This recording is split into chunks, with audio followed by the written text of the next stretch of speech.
I want to share some positive news. Too often in this digital media hellscape, there's a vector of negativity, but there's still positive happenings occurring all around us every day, all the time, with almost no media exposure. So let's get into 2 positive stories, courtesy of goodnewsnetwork.org.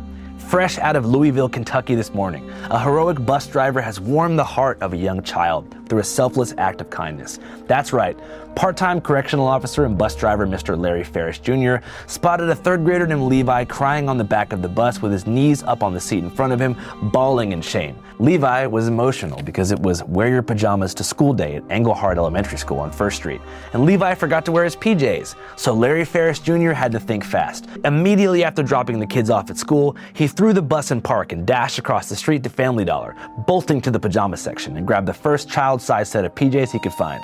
Before Levi could even get to his first period class, he felt a hand on his shoulder.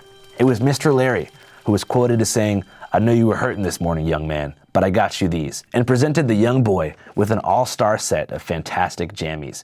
Levi apparently cried of happiness almost instantly and had a great rest of his day.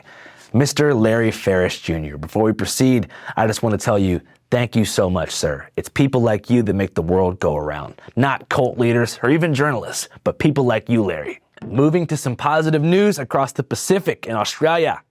The land of Nangs, Victoria Bidders, in Sitkans, where I once used to live. An endangered marsupial called the greater glider that was once on the verge of extinction after Australia's horrific 2019 wildfires is back and has seen a 45% increase in population just this year alone in what ecologists describe as an absolute fucking miracle.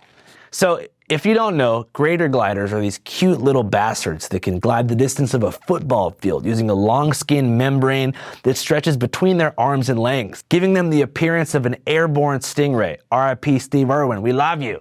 The greater glider diet consists of eucalyptus leaves, and they live inside of natural tree hollows. So the wildfires, as well as wide-scale logging in Australia's Blue Mountains, has caused significant habitat destruction that left only a few brave gliders in the field.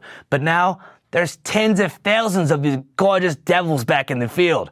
And much of that is because of the great work done by a nonprofit called Banyas Tabora, who planted trees and installed hundreds of artificial nest boxes in the greater glider hotspots. So if you work for that nonprofit, shout out to you guys.